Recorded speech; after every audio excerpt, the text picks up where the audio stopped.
Jadi ini cerita ya. Jadi seperti yang katakan Pak Rekro tadi, sebetulnya ciri utama ilmuwan atau ulama atau profesor atau doktor itu usahakanlah yang mudah itu, yang sulit itu menjadi apa? Mudah. Yuridu wa bikumul yusra wa la yuridu bikumul usra. Sehingga kata Imam Alamudi, dia menjadi wali besar itu justru karena belajar tauhid. Yang dari belajar matematika tadi, dari matematika dia tahu bahwa angka berapapun jumlahnya itu binisbat ilal wahid, itu semuanya nisbatul far'i ilal asli, semua itu cabang dari satu. Alam ini kayak apa besarnya, apa Mars, ada Jupiter, tetap semuanya nisbatnya ke Allah adalah nisbatul far'i ilal asli. Semua itu diciptakan oleh pokok yang satu, yaitu Allah Subhanahu wa ta'ala. Saya kira demikian. Assalamualaikum warahmatullahi wabarakatuh.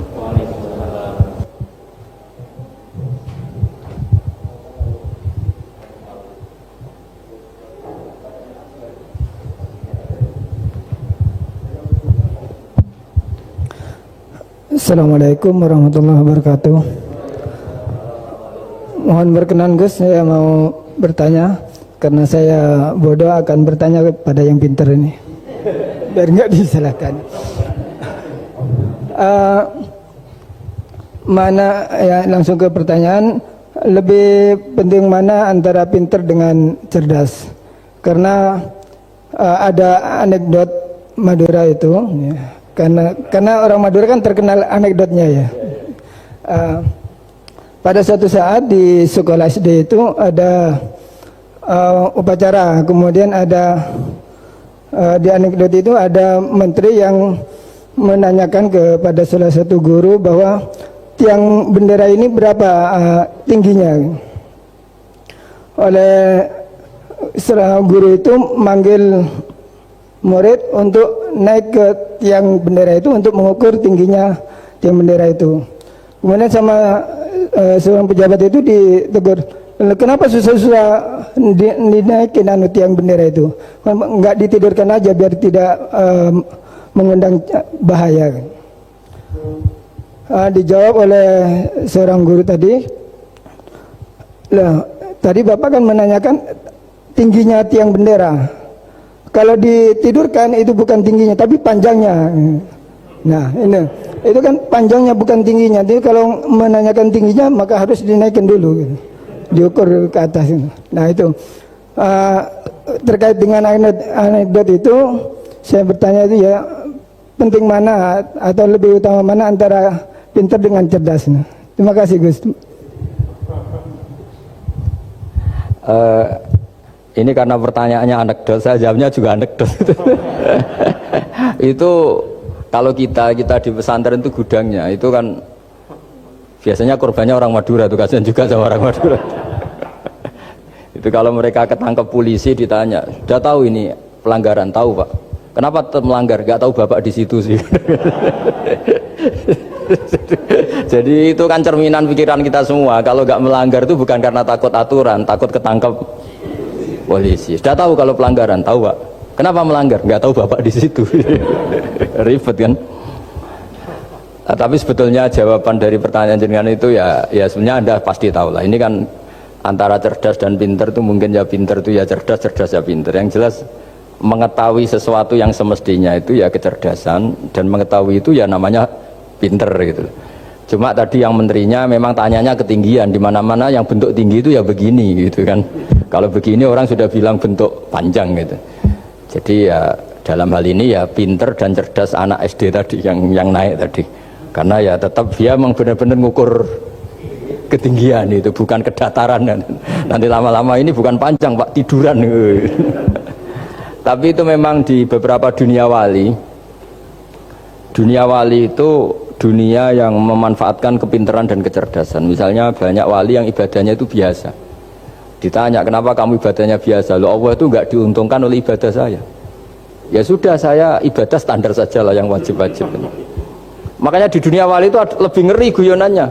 Ada seorang wali doa di multazam, ya Allah ampuni dosa saya, ampuni, dan ini tempat mustajab, saya berdoa supaya saya tidak dosa lagi. Itu jawabannya unik. Kalau orang tidak dosa, sifat ghafur saya nganggur nanti. Jadi saya ini ghafur itu pemaaf. Kalau nggak ada yang salah, lalu ini gimana ini? nggak ada objeknya lah kira-kira gitu itu. Jadi hubungan wali dengan Tuhan dulu itu ya asik, karena ya memang agama ini datang dengan keasikan. Makanya disebut halawatal iman. Halawah itu nyaman, indah.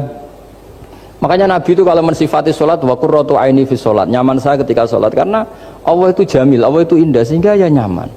Loh, saya itu kalau mikir mati itu Pak Rektor itu ya takut kadang-kadang, wah dikubur terus ditinggalkan gitu, ribet kan. Tapi kalau setelah saya ngenangen, dulu ketika saya janin di perut ibu ya nggak tahu cara hidup, ternyata saya hidup dengan cara yang saya nggak tahu. Wong bisnis agak bisa, kerja agak bisa. Kamu ketika jadi janin kan sudah ada nyawanya, sudah hidup. Kamu bisa ngelola hidup kamu di situ? Tidak bisa kan? Ternyata bisa hidup. Makanya Allah mengingatkan wa id antum ajinnatun fi butuni ummahatikum. Kalau kamu janggal hidup kamu di kuburan, apa kamu tidak pernah hidup di kuburan? Yaitu ketika kita masih janin di perut ibu. Kalau ibu kamu seneng renang, ribet kan, sudah dalam perut, orangnya renang lagi.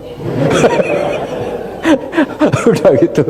Kadang-kadang ibu kamu sembrono, sudah ada janin masih goreng-goreng. Kalau kepeletihan gimana itu? Tapi Allah tahu cara ngelola kehidupan kita zaman masih apa? Janin. Ya kita hidup, ya ada bayi yang gendut, bahkan sampai disesar karena saking gendutnya. Wah itu bayi tauhidnya tinggi, itu sudah tahu kalau yang ngurusi Allah. Ndablek saja dia sampai gendut. Ya artinya kalau sedang lihat itu ya sudahlah. Zaman saya hidup ketika janin ya tidak tahu caranya hidup. Ternyata ya hidup. Ketika kita jadi zigot, jadi apa, masih mani, masih sperma, nggak tahu caranya jadi orang, ya tahu-tahu jadi orang. Kita nggak tahu kenapa mani yang gitu ada jadi rambut, hidung, jadi macam-macam. Setelah besar ya tahu proposal, tahu bulat, macam-macam. Wah. Makanya kalau Kiai itu pinter anekdot. Saya pernah disewani istri Pak Rektor, melarat sekali, melarat betul. Melarat jelek, kebetulan yang tanya saya itu jelek. Wah beneran ya kata saya. Istri perempuan, Gus suami saya itu miskin Gus, doain kaya Gus, supaya hidup saya itu enak. Terus tak guyoni. Nanti kalau suami kami kaya, pertama yang dievaluasi rumah Gus ganti, ya rumah diganti, mobil diganti, lama-lama yang diganti kamu. Karena apa? Rumah sudah bagus, mobil sudah bagus, yang nggak bagus itu kamu. Pasti diganti, tak jamin itu kata saya itu. Terus dia bilang, ya udah nggak usah Gus. Jadi untuk, karena saya ini ya mikir, saya ini kiai kan jaga image, sampai saya doakan tidak mandi kan jatuh. Ya sudah mendingan itu, mendingan tak kasih pengertian itu. Kalau suami kamu sudah kaya kamu ganti apa? Rumah kan, terus mobil kan, lama-lama yang dievaluasi apa? Oh kamu pasti apa? Istri kan. Jangan-jangan trennya orang kaya kan gitu kan, trennya orang kaya kan ya gitulah. Terus dia udah nggak usah. Jadi artinya itu kecerdasan, kiai gitu itu kecerdasan. Karena kalau doa tidak mesti mustajab juga kan. Udah kiai top gitu, doanya ngobos juga kan, ribet kan. Akhirnya ya sudah gitu aja. Ya saya kira dipikir. Tes. Bismillah. Assalamualaikum warahmatullahi wabarakatuh. Gus, saya yang bertanya, tadi antum sempat membahas tentang sifat-sifat Allah yang sempurna. Beberapa hari yang lalu ada teman saya yang tanya ke saya, Mbak Nafilah, kebetulan anak ini memang baru hijrah gitu ya, baru belajar Al-Quran, baru baca-baca. Dia tanya, Mbak Nafilah, Allah itu boleh nggak disifati sama sifat yang mohon maaf kurang baik seperti makar, penipu atau yang lain, karena Allah kan sangat sempurna. Dan dia kebetulan waktu itu dia lagi menyebutkan ayatnya ke saya yang wayamkurullah wayamkuruna gitu. Ya, wa makaru wa makarullah wallahu khairul makiri wa hum la yash'urun. Nah di situ dan di surat Al-Anfal juga ada ayat yang tentang Allah itu sebaik-baiknya tipu daya gitu, mempunyai tipu daya yang sebaik-baiknya. Nah itu kan menunjukkan kalau Allah itu punya sifat tipu daya. Jadi dia waktu itu agak ngotot ke saya, berarti Allah juga bisa dong disifatin sama sifat yang jelek-jelek yang seperti itu Mbak Nafila gitu katanya. Menurut antum itu gimana? Saya juga masih belum jawab sampai sekarang pertanyaannya teman saya itu, karena saya masih bingung gitu. Jadi saya tanya sama Gus gitu, mungkin ada pencerahan gitu buat saya menjawab gitu. Terima kasih. Assalamualaikum warahmatullahi wabarakatuh. Itu begini ya, jawab seperti itu rileks saja. Yang jelas Jenengan harus terima kasih sama yang tanya, nganggep jenengan pinter itu, sampai tanya itu berarti nganggep jenengan pinter. Itu satu prestasi, itu orang nggak semua orang ditanya itu. Itu begini ya kalau dalam ilmu balaghah. Makanya saya ini kan pengajar ya, pengajar fikih juga pengajar balaghah, juga pengajar tasawuf, pengajar mantek. Kalau di pesantren kan memang semua itu diajarkan Pak Fatullah. Ini juga dulu mondok di buyut-buyut saya di Kudus itu, di pondok tertua di Kudus buyut saya. Makanya hormat saya itu bukan karena beliau punya etika, memang aturannya harus hormat gitu. Saya juga harus hormat beliau karena beliau rektor, ya sudahlah saling menghormati. Bapak itu kalau sama penanya itu hormat, ditanya dia sudah sopan, jadi kita harus menghormati orang sopan. Yang tanya hormat ke kita karena kita dianggap alim, kita hormat sama penanya karena orang sopan. Mau tanya itu juga gengsi loh. Masa dokter tanya itu kan ribet kan. Saya kemarin ditawani di Unisula masuk dikasih dokter honoris causa. Kenapa Gus gak mau? Saya takut kalau masuk neraka, masa dokter masuk neraka karena saya. Kan ya tidak lucu juga itu. Akhirnya dokter-dokter itu, iya Gus saya udah pernah kepikiran ya. Akhirnya mereka terus mau udah takwa, udah Gus kita harus takwa, kan malu dokter kok masuk neraka. Oh begini jawabnya ya. Semua ilmu itu harus kita pelajari karena melihat sisi ekstrimnya, sisi buruknya. Ya saya ulang lagi ya. Ilmu itu harus Anda pelajari karena melihat sisi ekstrimnya, sisi buruknya kalau kita tidak tahu. Sehingga dengan cara itu kita tahu secara serius. Misalnya nikah sekali gak sah kategorinya zina. Misalnya. Kenapa anak angkat dilarang oleh Islam? Saya ulang, kenapa anak angkat dilarang oleh Islam? Kalau mau baik saja, tapi gak perlu ada anak angkat. Karena apa? Sekali perempuan ini tadi ditulis misalnya binti Fathul Wahid, binti Bahauddin, itu nanti di KUA itu dikira itu walinya. Padahal hakikatnya tidak walinya. Maka enggak. Nah, ketika ini menikahkan, nikahnya sah enggak? Enggak kan? Karena dinikahkan oleh orang yang hakikatnya tidak walinya, itu satu. Sisi ekstrim kedua adalah ini nyata pernah terjadi. Anak ini kuliah terus pacaran. Ternyata pacaran sama kakak kandungnya. Jadi itu ceritanya ada anak dari Bojonegoro tipe anak angkat sama orang Jakarta. Singkat cerita sama-sama dewasa kuliah. Sampai pacaran, sampai mau kawin. Nah pas mau kawin itu yang lamar adalah Pak D-nya. Pak D yang Bojonegoro datang ke Jakarta. Terus dia ngetik, ini kok rumah yang dulu saya titipin ponakan saya. Ternyata itu adik kandung. Karena si adiknya tadi pakai binti langsung yang Jakarta. Sehingga anak Bojonegoro perasaannya pacaran sama anak Jakarta. Nah, di sini kelihatan betapa hebatnya Islam ketika benar-benar melarang anak angkat dengan makna menasabkan. Kalau dengan makna kasih sayang nggak apa-apa ya, tapi kalau dengan makna menasabkan nggak boleh. Paham ya? Karena ada sisi ekstrim nanti bahayanya tadi.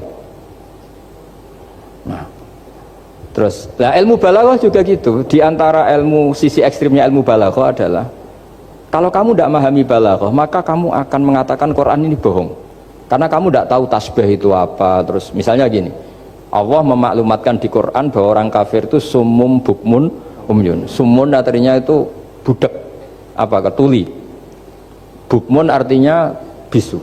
Umyun artinya buta. Itu kalau kamu nggak ngerti balaghah, maka faktanya apa? Ternyata orang kafir tidak tuli, tidak bisu, tidak buta.